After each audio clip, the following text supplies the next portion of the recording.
Are you ready?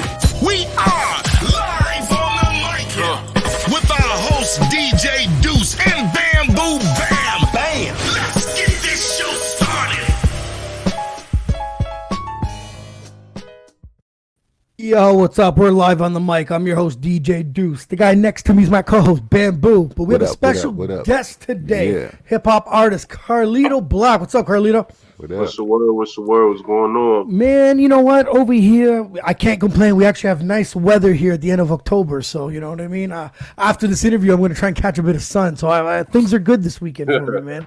You know what I mean? I don't know. We're up north. We you know what I mean? We try to stay away from the winter as long as we can, right? So, so brother, man, I want to get right into it with you, man. Tell me a bit about yourself. Where were you born and raised? I was born in Virginia, but my upbringing was in Newport News, Virginia, and Brooklyn, New York. So I got a lot of raising in both. Now, between both, that must be a big difference, no?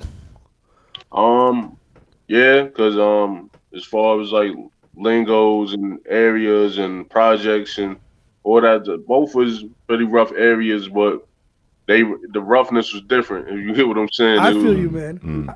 Different type of vibe. Like I had to adapt. Once I left Virginia young, I had to go to Brooklyn. I had to adapt to that in a different way, like because it's definitely a different area. Can't go out there slipping. I just find things are weird because it doesn't matter if you go 2 hours in any direction and you land in a little town, another city, it's different. It automatically becomes different. It's different, you know what I mean? but the same. Different, but the same. Yeah, you think everything looks the same, everything seems the same, but then you start to see the difference, right? Because me DJing, I used to always go out of town a few hours away, and you'd get somewhere and you'd be like, you know what I mean? You can tell that it's almost another world, and I'm not even that far from home. So yeah, people need to understand, man. When you go in any directions for a while, and especially in upbringing, you need to catch the difference. That's pretty crazy, man. No, that's a fact. That's very true. So, but bro, growing up, man, like, what were some of your musical influences? Everything, Rakim, Tupac, Biz Markie, Scarface. Yeah, you're into some classics. Fucking right, man. Yeah. Ice Cube, Bone Thugs and Hum. Like it was just all over. I was influenced all over. If it was lyrical, it had substance to it. And like it made good sense. Like I was already a fan. I was attached to it. It was more than just a beat for me. Mm-hmm. Oh, for sure, bro. For sure. So you got into what they was saying, where they coming from. You can picture the different environments and what artists you messing with. For real, I dig that. I still got caught listening to I was flicking through my phone and they had a clip of Mobb Deep, Shook Ones. You know what I mean? And I still had to stop and give it a full listen. You know what I mean? I still had to be like, just appreciate. I still had to give it a stop. I was like, no, I got to listen to this out of respect. It was dope, man. So I want to know, like, when did you start taking this game seriously? Like, you know what I mean? Just getting right into it, putting your money up, doing everything, just getting raw with it. The crazy thing, I've been rapping since I say like 11 or 12. I've been rapping since then, but I didn't really take it serious, like you said, we'll put my money up and everything until my early 20s. Okay, that's when I started taking it serious. Right? Do you find like, and that's that's what I tell people. You know, if you want to take it for fun and you want to rap with your friends or something, but when you start grabbing your own money, paying for studio time or buying studio equipment, that's when you start taking it seriously, man. When was that decision to be like, you know what, I need to take this seriously? Tell me the story, man. I was making to be honest, I was making a whole bunch of bad decisions before that.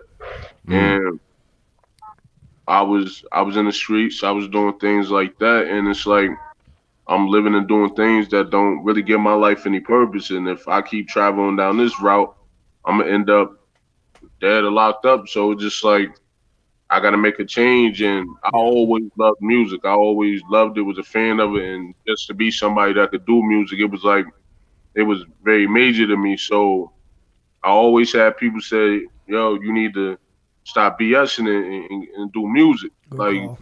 It's your calling. Like you definitely got talent and you intelligent. You just so I finally just stopped. Like I wanted to make sure everything was like in order. So I like cut a lot of stuff out first got dropped a lot of dead weight, got a lot of people away from me, and then I just said, okay, I started investing my own money, do what I had to do, and here now.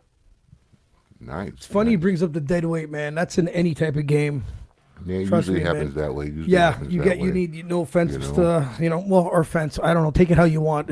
Sometimes some of you people need to get dropped. It's just the way it is, bro. I want to know your thought as an artist today, man. What are your thoughts about all these streaming platforms? Do you find it beneficial, or do you still find it? I still find it that it's a different type of record label. That's my thoughts. What are your thoughts about this?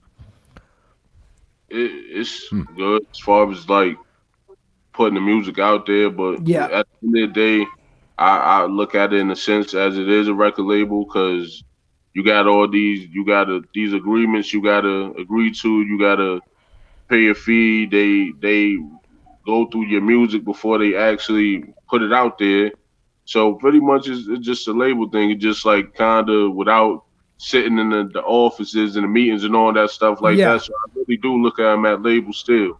Because that's the way I look at it too. I find it's the independent artists are always talking about these major streaming platforms. When I looked at these numbers that you guys receive, fraction of pennies, I'm like, it's not much further than being on a label. Sure, you're independent of you inputting the music into these streaming platforms, but at the end of the day, it's still for me like to get something to do. What was it, Bam? 30 a million streams. You're lucky if you get 3,500. Yeah. Give or take on different platforms. A million streams is a fucking accomplishment, bro. The crazy thing is, back in the day, with album sales and all that, at least like people was getting nickels and like a nickel or a dime or like a few cents for like a one sale. So imagine if you do sell a million, how much you. And the thing is, if we made, right? But Bam, me and Bam always talked about back in the day, if we were introduced the business, the music business properly, us actually selling merch and CDs out of your trunk on after every show at $10 a pop, $15 a pop, you'd be making a lot more money just doing a quick local tour around where you are, right? Than trying to get a million streams. So like, I enjoy the groundwork anyway. Like I enjoy the groundwork more than like. Yeah.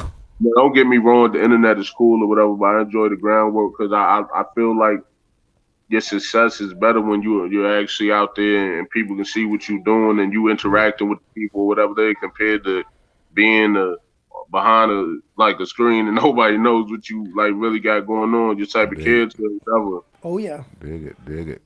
Bam, I had a story, guys. I had a story one time. This is when I knew that the internet was fucked. Facebook's out. Everyone's grabbing a bunch of friends. I'm in the bar scene. I'm a promoter. You have more people on your page than the next guy.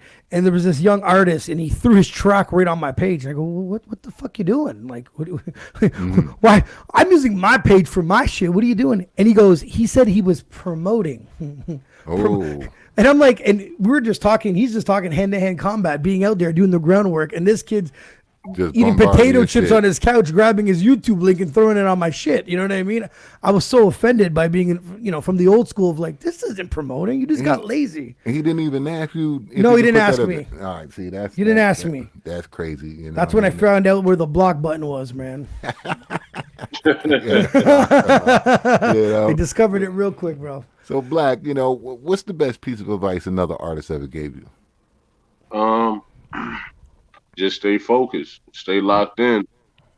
Like the crazy thing, I dealt with somebody somebody in the business before, and he had a brother that was an artist, and he wanted his brother to like kind of be where I am now. So he would tell his brother like, "Nah, don't like compliment him too much. Don't tell him this, don't tell him that."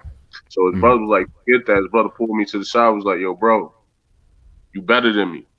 He said, I want you to do something. He said, do not give up, do not quit, do not stop being who you are as an artist. And he said, only thing I want you to do is keep elevating from who you already are. Word. And that like stuck with me because so everything That's real. That's real. I like that. It's a real artist telling you something. You know what I mean? Not being egotistical with none of that bullshit. That's real. Which is hard. It's hard in any type of game. DJing, MCing, it's hard to tell someone that, you're better than me. That's tough, man. Because it becomes a game. It's a competitive edge that people have. So the fact that someone came up to you and told you, you know what, pulled you aside, and, said it, that I give him props to that person for giving you that type of advice. Did we lose him? I don't know. You there, Black? I'm still here. Oh, all right, cool, okay, cool. Good. Now, do you find that big radio DJs these days do not help the independent artists enough? Compared to how things used to be to now, yeah, I feel like in a sense it's like kind of disrespectful, because back in the beginning of it, when everything was first starting, like I can say honestly, when it got to the late, when it got to like maybe the 2014s and things like that, around that time and them years or whatever, it became more of a thing that independent artists or underground or whatever unsigned artists couldn't get. You couldn't get radio. You got to come out your pocket like crazy just to coming from a place where mixtape records was being played. You feel what I'm saying? So like it was mixtape records being played. You wouldn't even know who the artist is, but you're like, it's not in the radio. So you're like, and then once they say the name, it makes you want to check them out and tune in yourself. But I feel like they not giving the necessary credit, especially coming from that. They come from that.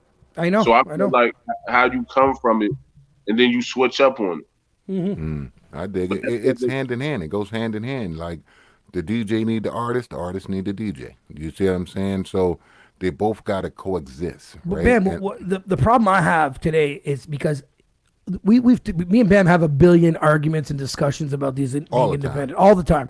I just find if he's on the ground floor doing all the hard work and pushing himself, pushing his brand, his personality, his music, another DJ is going to catch on to that. But now it's so watered down with people. Someone told us there's 20,000 songs on Apple loaded a day.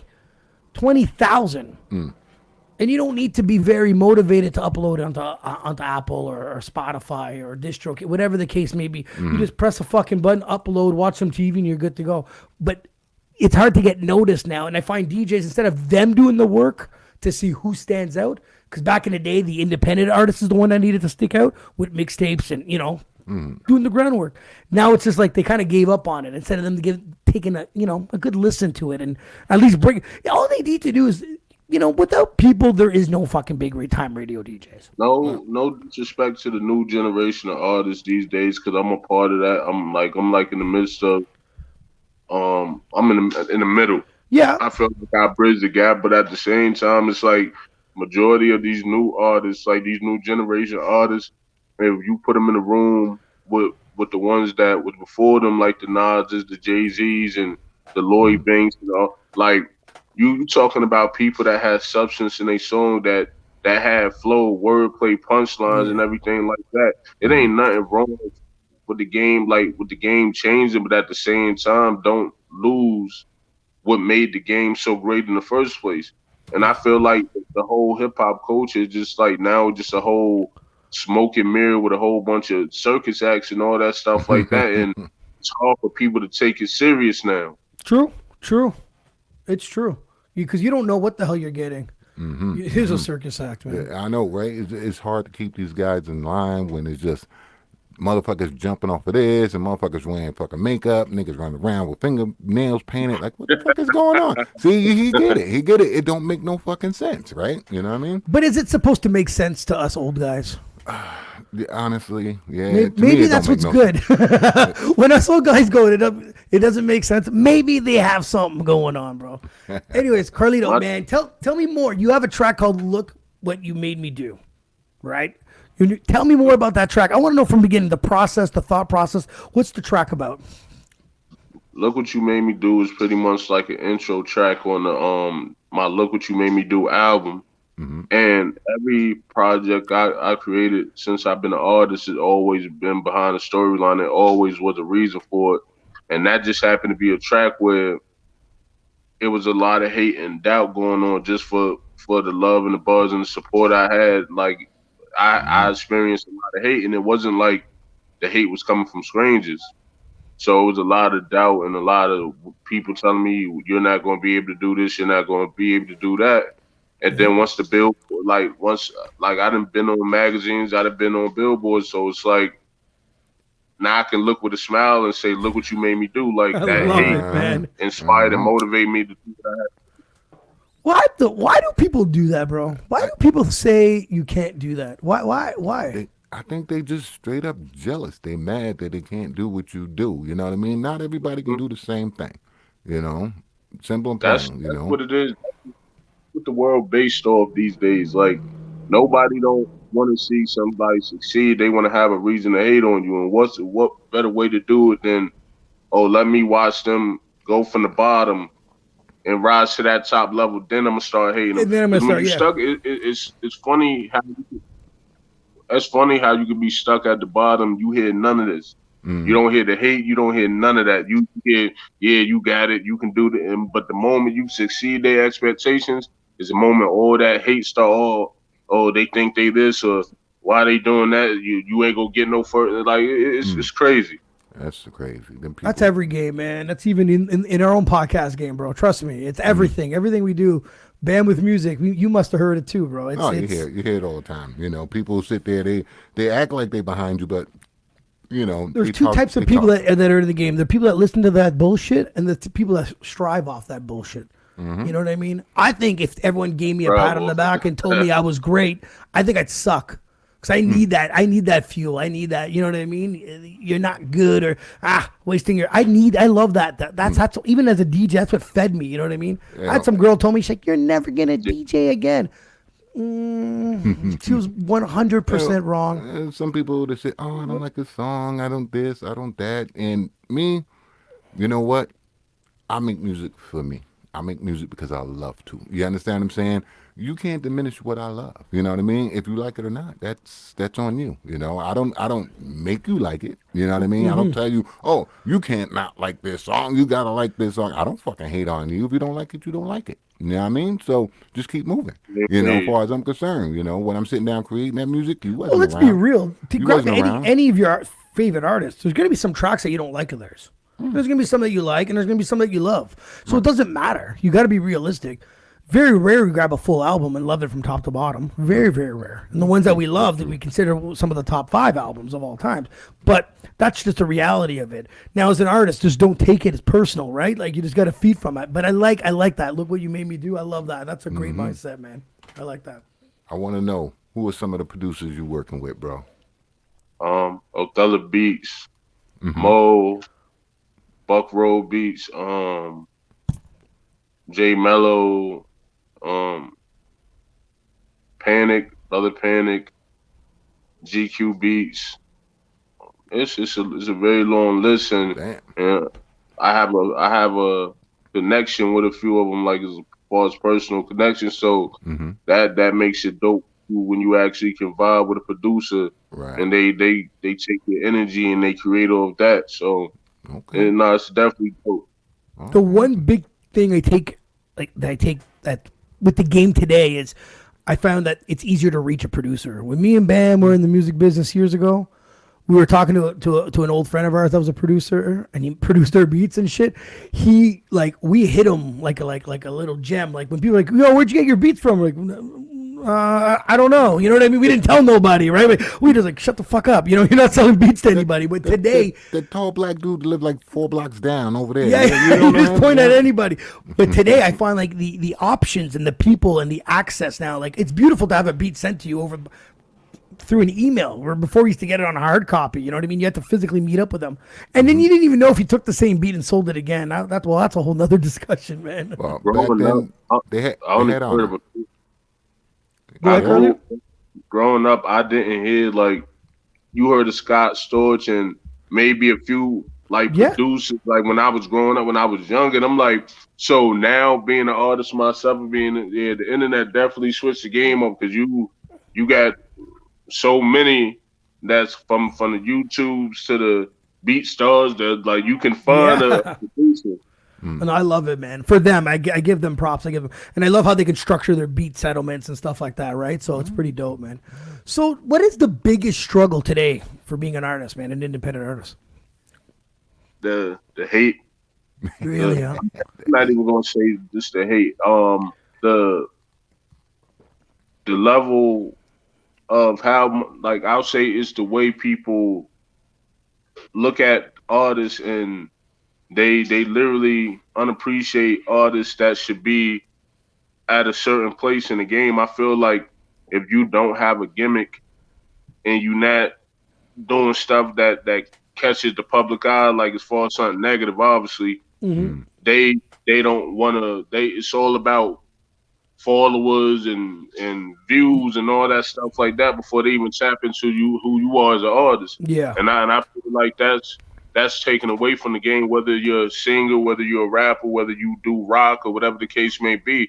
I feel like if you have to, I feel like the game, my biggest issue with the game is there's too many gimmicks attached to it. I would say that's the biggest issue with me, is too many gimmicks attached to it. Okay. It's funny, man. I'm a wrestling fan, and back in the 80s and 90s, it was all about gimmicks. Then they went to real names. Hip hop went to friggin' real names to gimmicks. I'm telling you that the life has switched over, man. It's on the side note of a mental thing of what we talk about here. It's me and Joe, we try not to talk about Kanye, but it just brings him up in my mind when you talked about it, because he's a great artist, but all the shit that's coming out of his mouth is shadowing his music. Absolutely. You know what I mean? So it's messed up. It's terrible that, so, it makes me wonder, tell me about the team you got around you. You know what I mean? Tell me about them, because Kanye don't have that. It's me and my manager, James Robinson, aka Stars. It's just me and him, and it's just me and him take things serious.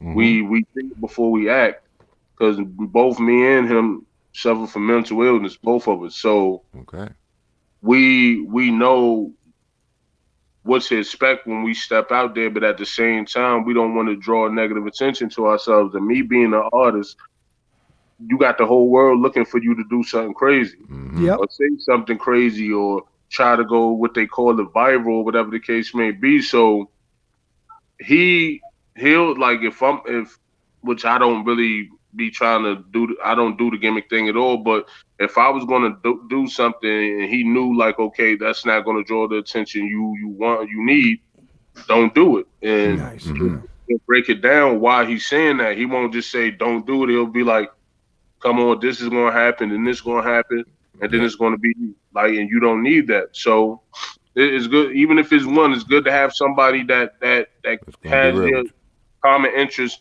at heart and don't want to see the bad happen to you. Dig it. Yeah, that's very important to have someone like that around you.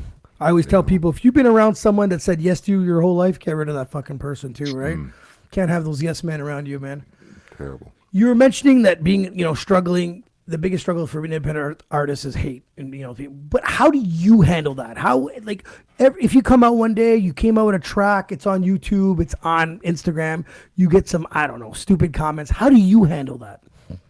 I don't pay it no mind, because I'm like, I look at it like this: you took time out your day to come under my, if you giving me constructive criticism, that's one thing.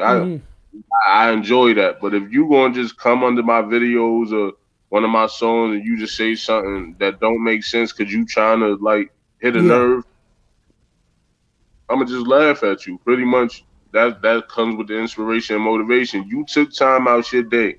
Probably didn't even listen to the whole song or didn't listen to the song at all, but you felt the need to hate. So guess what? You literally just got me a scream, or you just got me another view. So thank you. It's true. It's so true, bro. I have this friend that has his YouTube video, and he does all these wrestling interviews, and he had this little short clip, and he said, thank you for all the haters that go on my page, get me a view, and add some comments, because comments is all, it all goes intertwined in sharing your video, right? And he just thanked him with a smile, and I died laughing, because you're so right. If you think they're actually hurting you, they're actually being stupid. They have no idea how much it's actually benefiting you, so... People got chill. People too sensitive. They see these comments, they go crazy. And it's like you're going crazy over the words of somebody that you don't even know. They want you to go crazy. That's what we need to understand. They want us to go crazy. They really want to get that reaction out of you. But Carlito, I had a system implement that they should do when they write a negative comment. Their whole like driver's license information should come up. Name, address, phone number. Because when he sees that comes up, he's like, "Do I really want to press send? You know what I mean? Do I just press? Do I post? No, maybe not. I think that should be. You want to be a jerk off? Make sure you give me your address. Because when I roll through your town, I'm gonna come check you out. So I think that should be implemented in these these terrible comments for these terrible. You think that should be in the background? You think that should? Yeah. And it should be public too. Like they you posted. did that. No one would put shit up, man. I'm telling you, bro. Yeah, they shut a lot of people down. That's for sure. That's for sure. You know, Black. I travel. There you go. You know, you got a favorite performance? Tell us about it, man. You know. Oh, you got to think about that. You said I have a favorite performance I done. You've done. Yeah, my first year when I started taking my rap career seriously, I opened up for Don Q, Jay Critch, and Funkmaster Flex was on the turntable. So it was just like in my first like year taking it serious, I'm like, I'm doing this. So salute to the money makers because they made that happen for me. So I definitely gotta salute them. Salute to them for making it happen for me because they brought me on stage. A lot of people thought it was going to be because I was in the arena too. So that was like a highlight. Okay. Oh my God. Okay. Damn. Yeah, as soon as you start taking it serious, boom, Yeah. arena, Funk Flex, all these hot dudes. Ooh. So how were you feeling? How were you feeling back there right before you about to get on? I was anxious. I was actually hyper. I ain't even gonna lie to you. A lot of people was like, bro, you nervous? You nervous? You ready? I'm like, and I'm just looking at them smiling like, yo, when we going on? What's going on? As soon as they said go on the stage, I took the microphone from the DJ and like just went crazy and just like got the crowd hyped before the song even started playing, and then history was made. There it is. Dope, man. Yeah, that's definitely that would be my favorite performance too. Like that, hands down, bro. So now, tell me, man, what's the best way of promoting yourself? Them words right there, promote yourself. Don't expect, like, people understand you can't expect everybody to do something for you because it's a lot of people out there, like, they really look like you got to be a celebrity these days for people to stand behind you, want to promote you. But flood, like, be consistent, and anything you can put out there, put it out there. It's way too many platforms for people to be complaining about, oh, they can't promote this, or I promote any platform that's willing to listen and be like, oh, you got something here. Are you on TikTok? Are you on TikTok? Yeah, but I haven't. I don't know, man. I don't know. I haven't figured out if we should go on TikTok. I don't know. I don't know if me and Bam need to be doing some dances. I don't get TikTok. I'm not doing the dances. I use TikTok for my like snippets of my music videos. That makes sense. That makes sense. Dancing. I just don't see it. Do you see that, Bam? Do you see TikTok for us? I do. It just depending on which angle we go at it, right? You know what I mean? As long as we're not trying to be too fucking flamboyant and get fucking canceled type shit. You know what I mean? I feel like y'all can do it for real. I feel like y'all can do it. Put certain conversations and certain snippets of y'all interviews up there. That's true. I'm not dancing. I'm not doing all that. That's what I'm saying. Because that's all I see. It's like, the little kid, the old mom, the family, they're dancing, and I'm sitting there. See, but you make music. People can dance to your music probably or do something. Me, I'm like, I'm a fucking host of a podcast, and I'm like, what the hell is my shit? They're gonna scroll through dancing and funny stuff, and they're gonna see me bitching about something all of a sudden. So I don't know if it goes hand in hand. I don't know. Well, maybe a little snippet of a conversation that get the people engaged. Well, Bam, why don't you start a Live on the Mic podcast fucking TikTok, and I'll send you some shit. Oh, see, Bam don't like to work. You don't like to work on the podcast. It's not. It's See? Too much TikTok. That's my business partner right there. Oh. TikTok. Sometimes you just like to see what's going on and not engage in that shit because you can go down a rabbit hole with TikTok. Everybody I ain't gonna lie. I had to kind of because like I said, I'm over the groundwork of being an artist, and people be like, "You young with an old soul, you rather do this and do that and avoid the internet." But I'm like, everything is so digitalized is that I have to. I told a lot of people that said they fans of mine, like, if we went back to the mixtape era, I'm sorry, but I wouldn't have social media, none of this stuff. I wouldn't have it. You would literally have to go to the stores. But I'm like, we ain't at that time no more. So like I have to make sure I'm on point at all times with the social media nonsense because I'm not the type to be engaged in like crazy stuff. I like realistic things. I don't like the facades and frauds and all that, but Yeah. it's cool now. You can meet a person, see how they really is. You know what I mean? If you're feeling them, vibing with them or whatnot. I dig that. I dig that. You know, is there anything you would change about the music business?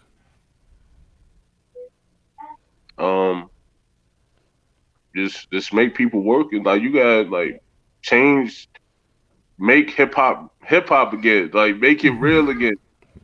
Like yeah, look what's going on. Like this is disrespectful. It's like in a sense, because for me to be young in the game and to rap the way I rap and all this stuff like that, but things that sound nothing like hip hop, you call it hip hop, is disrespectful in a sense. You can't disrespect something that was built off of wordplay, metaphors, beats, flow, everything like that. Stories, yeah. Even with the South, I give Outkast and Big Boy and Andre 3, I give them their props because they did their thing too. I give artists like T.I. their props because they did their thing, even on the West, Midwest, or whatever. But come on, certain things you can't keep labeling it as hip hop. You can't call Lil Nas X hip hop. That's not hip hop. You can't put him in that genre. Right, but a lot of people, they sit here and they playing games with the culture. And me, I'm big on the culture. I love hip hop from the big puns to the Fat Joe when he was really Fat Joe. Like you gotta I grew up off all this. I grew up off all this. It didn't matter what region you was in. If I listened to your music and it could get me nod in my head and put a smile on my face, you got a fan. But now it's so many gimmicks involved. It's so much playing around. People being lazy on songs. It's not the same. People repeating their own words in their own song. They repeat a line from a different song. They taking a line from a different song and they repeating it in something that's supposed to be new. So it's like, but you got artists like Jay-Z, Nas, and Eminem's. Like, look what they doing. And these guys is like in their late 40s, 50, and them just turned 50. That's right. It's like you got guys at the forefront like that that's showing you, even at this age, I still can rip you on the mic. Well, we lost him. Let's keep it going. I dig it, man. You know, I just find these young kids, man, you know, you got different elements of hip hop and it's just maybe one element to this hip hop scenario with them, but you know, the outside influences is ruining the setup. You know what I mean? Like what you're saying. You know, you gotta keep the culture where it is, but you got motherfuckers influencing people to do other things. You know what I mean? Like you mentioned, Lil Nas X and so on and so on. You know, and that's crazy. My question to you, Carlito, is when did this gimmick shit start? Who started the gimmick? Who fucked us up? Now I'm thinking about it. Who fucked it up? You know, the person I thought fucked it up didn't fuck it up. You know, someone educated me on that shit. So yes, we kind of got put in our place on that one. Yeah, so I'm rethinking that. I would say the gimmick started with the Little B's and the Trinidad James, the whole era right there. I feel like that was the gimmick because the songs was horrible. The songs was horrible, but the way they dressed and the stuff they wore made people be like, and the internet did too. Okay. You like before the TikToks and everything like that, for being stupid and corny, you could get 1 million views on YouTube and get monetized and all that stuff like that. So the internet cheerleaded that behavior. Like you had Trinidad James. Trinidad James is a horrible rapper. He sucks. Then you had Little B, the one that got beat up, the rapper got beat up. You had those were the gimmick stars. Even the Soulja Boy back in the day. He was a Boom. gimmick star because as soon as he get in the internet, he won't stop running his mouth. Yeah, we these youngins schooled us on school a Soldier Boy because Bam's like, yeah, he fucked up hip hop, and the youngin told us that he was the first one to realize that you could really do it independent. Made his own beat, came up with his own track, made his own money, and we were just like, oh, we have to kind of eat our words a little bit. But it is a gimmick. He was more of a gimmick after that song came out though, because he's right, because he doesn't shut the fuck up. He's always talking about something. He always thinks he's the first. He's better than Drake. Someone stole his shit. You're right. You're right. The crazy thing about Soldier Boy, where he's wrong at, he wasn't the one that showed every rapper they can go independent. If they really do their history, they really hip hop fans. Tech Nine. That's true. You could be independent. He made millions independently. Or you can go, you can go way underground with MF Doom too, right? So, Yep. that dude did not need to go sign to no fucking label, right? Nope. Selling a bunch of shit. Everyone knows who he was. So yeah. Black, I need to know, man. You mentioned about 50 artists so far. We know you know your history. Give me your top 5 of all time. Biggie, Tupac, Jay-Z, Eminem, and Jadakiss. Oh, see, I like that. That's a fucking great list. That is a great list. Jada's probably one of the, as great as he is, he's still underrated. I don't care what anybody says. I don't think his name gets mentioned enough. Very underrated, He's still working. He's still I working. know, and he's still killing the game. Yeah, I He's love murdering the listening to game. He's murdering the game. I had so much hope when they put Slaughterhouse together. I had high hopes for that. Those motherfuckers was The fact I was a big Joe Buttons fan anyway. I feel like a lot of people discredited him because he was a good storyteller. Like they'll try to give that storytelling to everybody else. You really got to listen to some of his mood musics and everything. Joe Buttons was a great storyteller when it came to rap. Like he'll have you like tuned in to the end of the song to see what happened, but then you had Crooked Eye, then you had Royce, and then you had Joel. Like that was a beautiful combination. That was the dream team right there. Like nobody couldn't stop them. You know what I mean? It's egos. It was egos. Yep. I heard Joel and Crooked Eye working together, but Royce and Joe, they it's egos. It's all egos. I feel like you built something powerful, and you could have took it to so many heights, but them egos get in and mess up everything. Forget the money. You could have made like history. You still got history to make it, and you literally let that go down the drain. Yeah, I hear you, man. I hear you. They should have did something. Joe put me onto that Wu-Tang saga, and RZA did it best.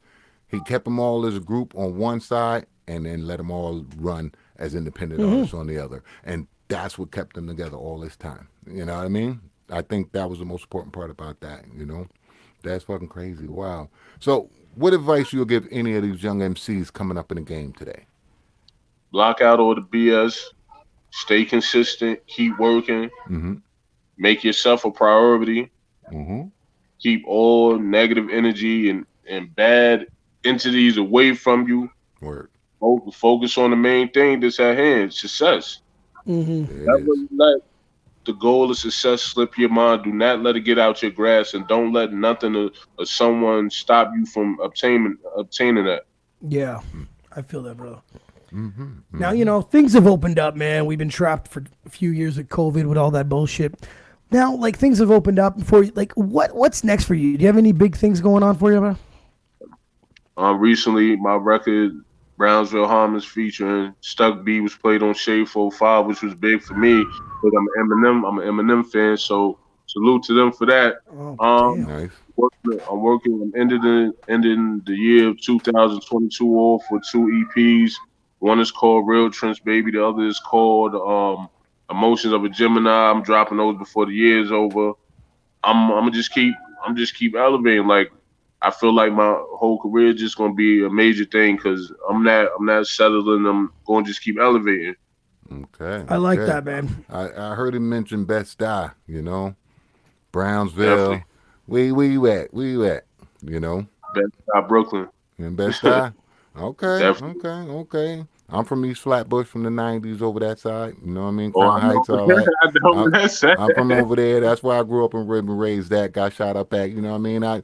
I know when you're talking when you're talking. You feel me? You know. So I just wanted to make sure and get at you. But yo, Best I changed, Fort Greene changed since I've been home.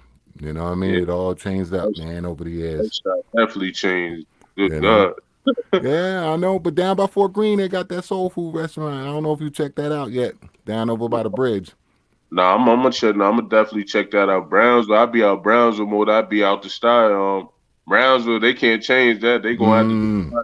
the army in there. They can't. They Yeah, change that. what, Picking Avenue, Saratoga? Shit, they wilding out there, son. Sutter, all that. Like, yeah, you gotta bring an army over there. That's some real. What is from being where you're from, man? What like? Do you find that the competition, being competitive, being the mecca in New York of hip hop, do you find it's a lot harder for you to like bust through there?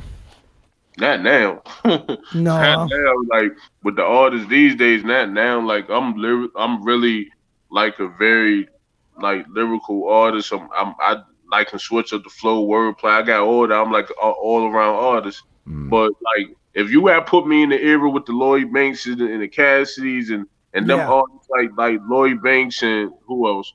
Who let me name some. The Lloyd Banks, who was really going hard at that time, the Jewels and artists like that around that time. I would have loved that. I would have loved to be around them because of that energy, the flows and everything like that. Right now, it's probably some people out there. I'm just waiting for them to show their faces. There you go. There you go. So you got yourself over here. You got them new motherfuckers mimicking each other over there. And then you just waiting for your true rivalry competition to come up and elevate you. Because once you find that person that's lyrical with you, all it does is motivate you to get better. You know what I mean? And those days are over. You know? Those days are over. Stop hiding.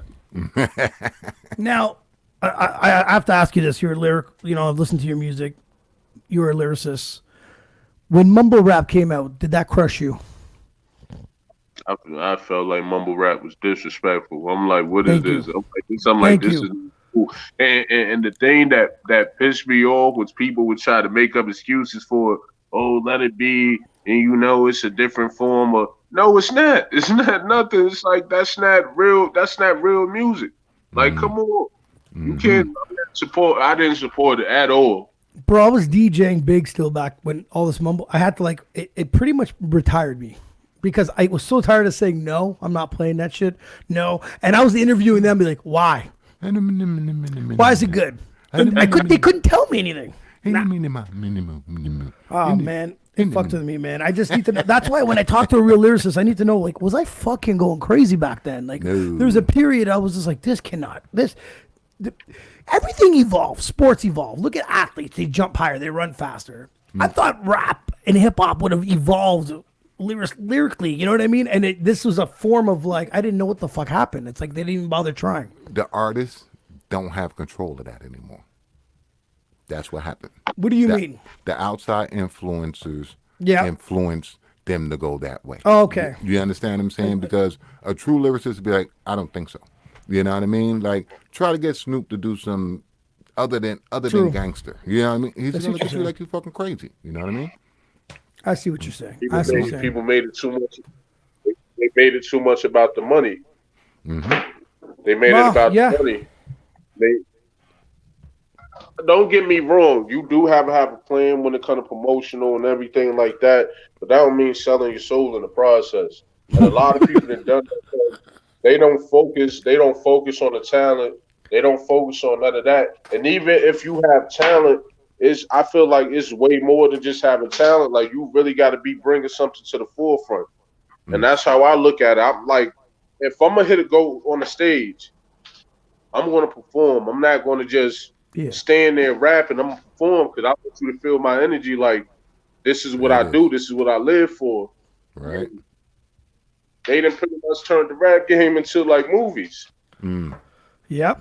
Like, it's like a movie. You got a whole bunch of actors and, oh, you got to do this and you got to do that. And this how you catch somebody's attention. You got to go on the internet and, like, it's a whole bunch of nonsense. Right. And the violence has gone through the fucking roof.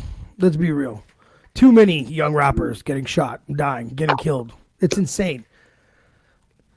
And I had my pops ask me about that, right? He's like, what's with the, you know what I mean? The violence. I told my dad, I'm like, it's social media. It just takes 1 second to tell you where I am. And then if I have beef with you, you hate my guts, you'll be there in 10 minutes. You know what I mean? Like, I don't know what possessed a motherfucker that thinks he can go to someone else's fucking part of town and get on live and talk about I'm in your section of the fucking town and think that's okay. You know what I mean? You know, sometimes we live in a time where they allow so much. Don't get me wrong, because I grew up off gangster rappers and everything like that, but they wasn't doing everything like that. If you really in the streets like you say you are, like I've been in the streets. I've been in the streets before, so I'm not gonna go on record. F this dude, F that dude. I'm gonna be on your block. You're not gonna catch me on the internet. If it's really that much of an issue and it's a serious issue, what I'm addressing on the internet for? I'm not doing that. And I feel like the internet that made with all the and for Facebook, whether it be Facebook, Instagram, YouTube Live, or whatever the case may be, they say they monitor things, but they don't cut off. Like if you go on YouTube right now, you can Google a lot of these. You can search a lot of these drills rappers on YouTube, and they'll have their lives up where they talk about going to somebody block, doing this and doing that. But YouTube, Instagram, all that be saying, oh, we have guidelines, and if you violate the, but they talking about shooting each other, they talking about killing each other, and they ain't stopping the lives. They ain't saying, oh, all right, they taking it too far, cut the live. Yeah. No, they want the clickbait. That's what and they want. It's obviously it'll be by the time they figure out what the fuck they said and what's happening, it's too late. And that's a huge issue. There's no way they're gonna moderize or what? How many fucking millions of people on Instagram? If we all went live, there's no way they could find out who's saying what and where and shit. So I don't. Yeah, sure. It's once it's uploaded and it's been there a while and it takes probably one complaint from someone. Sure, they'll take it off. But immediately, there's been videos where like some dude was like killing someone on Facebook Live. You know what I mean? Like, and it was like people are watching that shit going, "What the fuck's going on?" So yeah, there's no way they don't have the They don't have enough manpower, I should say, to look through it or check this shit out. But the game's gotten a lot different from back in the day when we grew up. And I'm really happy to meet a young man like you in the rap game, keeping the shit alive and making sure that people like us still have something great to listen to. So we do appreciate it, brother. And you got a good foundation. You got a good foundation. You got the right people around you. You know what I mean? Stick together on that. But bro, anytime, man. Now that you've done the Live on the Mic podcast with us, man, you're part of the family. So anything you need from us, promote, help, man. We try to keep it as a clean community that fuck the negativity and let's push the positivity. You know what I mean? Let's help each other out, bro. That's the way it is. Black, man, thanks for taking your time to being with us, man. All right, salute to y'all both. Appreciate the opportunity. Hopefully we talk it again once. Absolutely, man. We'll definitely we'll next two projects. Absolutely, man. Don't be shy. Hit me up, man. That's right. Guys, have yourself a good afternoon, man. Peace. All right, Black. Sure.